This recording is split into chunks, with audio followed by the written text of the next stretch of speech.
Previously on AMC's Bad Reviews. David, we need to cook. Meth. Not frickin' cooking meth, you stupid. Shit. My brain is plastic, sugar-coated magic, twisted and a turning and a burning for you. My brain is plastic, flimsy and it's tragic. You always said that misery was built for two.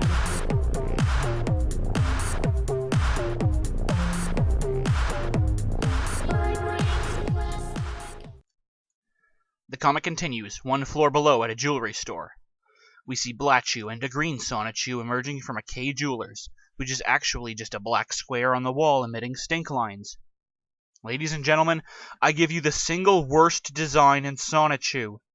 As you've almost certainly already guessed, this is the Sonichu form of Natesurk. He is green, with orange ears, and he has either purple stripes in his fur, suggesting some kind of fetish gear, or he's just straight up wearing fetish gear. Don't ask me why he's wearing a codpiece when Sonichus don't have external genitalia, or why he's holding a literal piece of shit.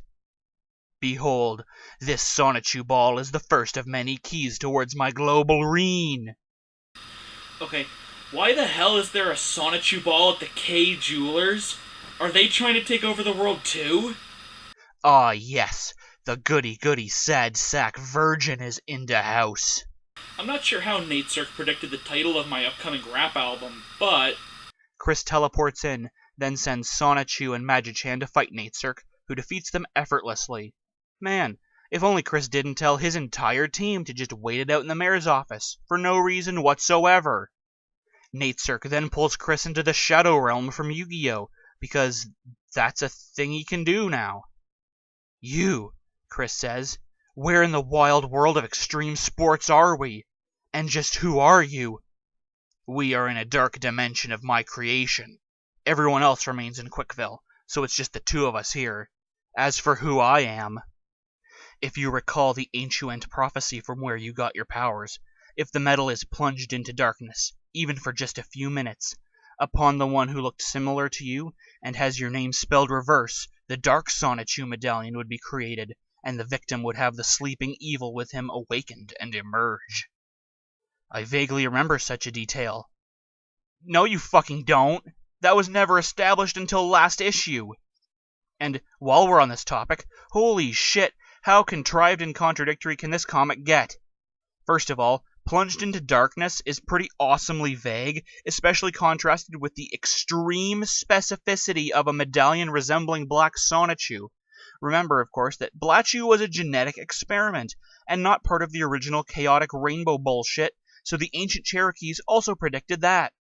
Not only that, but the prophecy also calls for an individual with Christian's name in reverse. First, that's fucking dumb. Second, that's fucking dumb.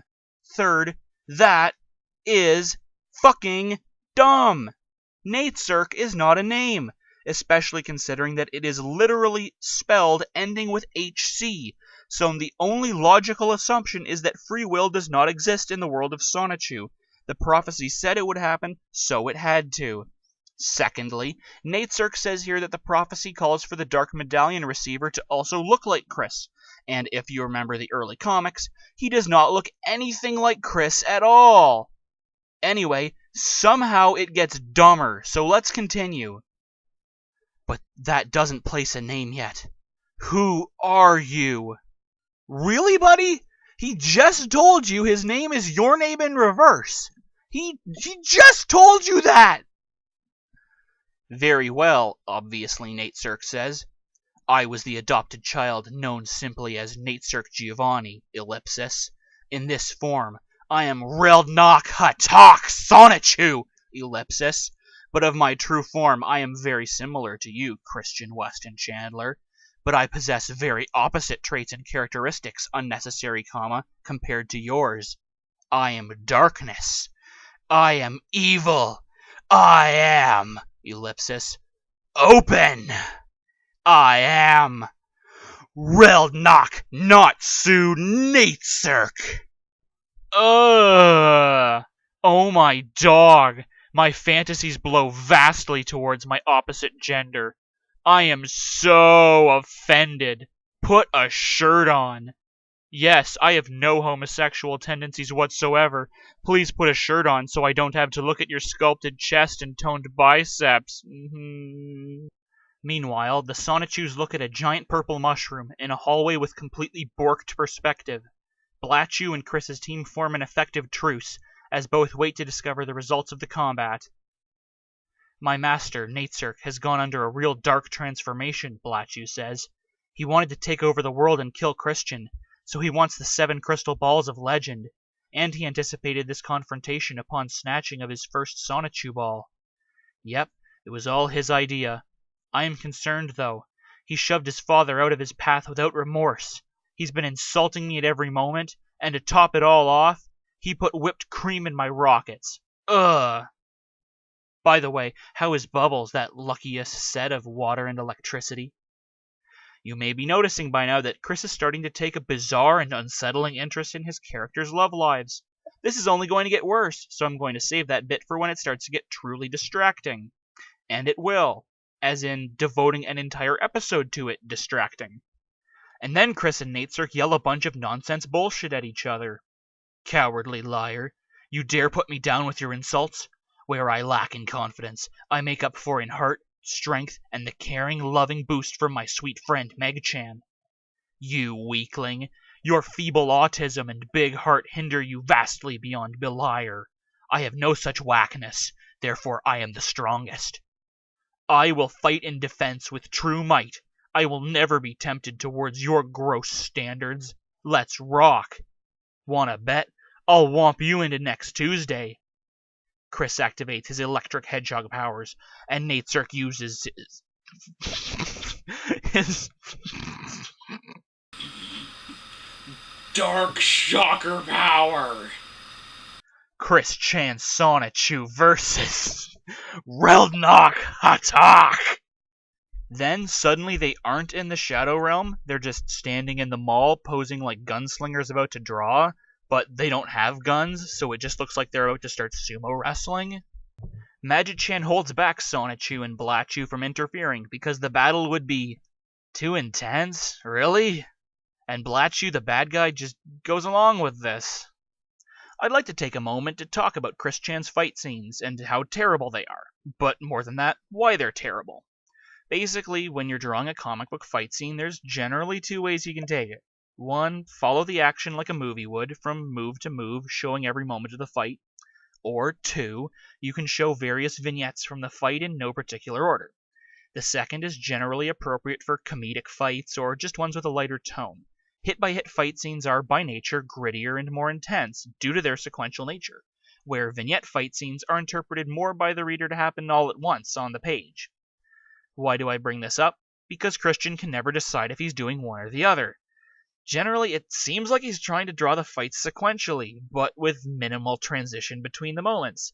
So unless you really stretch your mind to find the connection between the panels, it just looks like vignettes. But each moment isn't interesting enough to be a standalone vignette, so it fails to be that either. And the worst part is that, if you do try to string the panels together, you often can't produce a coherent narrative. Here, I'll show you. In the first panel, Chris fires an electrical blast at Natesurk, which he dodges to the side. Natesurk returns fire, but Chris dodges by jumping up into the air. So far, so good, but then we completely jump the rails when Christian follows up his dodge by kicking Natesurk in the groin from below, which doesn't follow at all from what we just saw. I guess props to Chris for actually making the codpiece relevant, since the kick to the groin doesn't do anything to Natesurk. Then they fight some more, and they do the whole cliche anime competing energy beams bit that Chris absolutely adores and crams into every fight, and it results in an explosion which catapults Chris Chan Sonichu into a high school gym?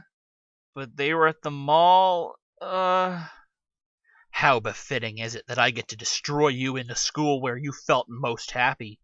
Too bad you won't get to meet your fellow gal pal Lancers at the reunion. Ha ha ha. Farewell, Christopher Christian Weston Chandler. Wait, that's right. Christian's name isn't Christian. Not originally. It used to be Christopher. But then there was some shit with a bear, and then he was Christian. So, did the Cherokees predict that too? Or did Natesurk's parents? Would the prophecy not have worked out for Natesurk if Chris never had that run-in with the bear? Or, again, does it not matter because free will doesn't exist? We aren't given much time to ponder these deep philosophical questions, because Reldnach is immediately clowned in the face with a basketball, making him spit out a tooth the size of the rest of his mouth. Then Christian passes out, and wakes up to see Megan, who applies some plot spackle I won't bore you with. The point is that Natesurk was taken unconscious to the hospital after he nearly killed Christian, while the other hedgehogs sat on their asses for no reason. That jerk was about to finish me. How did his head meet the bleachers? On OkCupid. I can answer that, old buddy, says a mysterious voice. I was shooting some hoops when... damn it, I made a Fresh Prince reference just like 2 episodes ago. When I heard a crash, stunned in surprise, I watched as the green guy made his speech. When I heard what he was gonna do, I threw my basketball with gusto. Direct hit and beyond. Not bad for a Lancer. Christian exclaims, Bionic the Hedgehog! I haven't drawn you since 2004, when I made your Yu-Gi-Oh card. And before that was back in '99 in that War Against Autism drawing. Still, it has been about 10 years since I jumped out of that locker and met you. I'm delighted to make your acquaintance, Megan. By the way, Christian, Sonichu came by and explained this ball to me. The other guy had it, but he dropped it, so I'm giving it to you. Speaking of that yellow rat, I understand that soon after you met him, you found a girlfriend for him. I could have had my pick from among my fellow Lancers, but our genes just don't match well. Why didn't you hook me up, Christian Weston Chandler? So, we find out that Wild Sonichu's envy of Bionic was entirely misplaced, since he couldn't get a girlfriend either. Wait. Bring up page 21 again. Wild is mad for getting kicked off the basketball team, but when was Wild Sonichu ever on a basketball team? He grew up in the jungle. And how does Bionic fit into the Chaos Rainbow bullshit? Or does he just not fit? See, Christian's doing some postmodern bullshit here where his character in the comic is also him as the writer, and it's seriously complicating things to have the other characters acknowledge that he is the writer in their fictional universe. With that in mind, why would anybody ever fight him? Oh my god, it's because free will doesn't exist! Things only happen because Chris wills it. Holy shit, the world makes sense now. Gee, I'm sorry, Bionic, but back then I was naive on dating and all that, so I just didn't think of it at the time. But if you need a sweetheart, Megan has created quite a few foxy characters. If she's cool with it, you could go out with one of them. Shoot, Chris thinks. 25 years old, and still haven't even had my first date. Oh well. And then the plot stops stone cold dead so that Christian can shill the DVD he made. Well, while the master copy stays at home, a few copies will be generously shared with a few relatives, friends, in good old Providence Middle School and Manchester High Schools. It is titled Christian Weston Chandler. Yep, I'm on TV. It will feature my 2 news segments, my Mario Kart Lego movie filmed on Game Boy camera, my Nintendo Power-worthy Animal Crossing documentary, a slideshow of photographs, art and comics projected from my PSP, a message for the future from me, and more.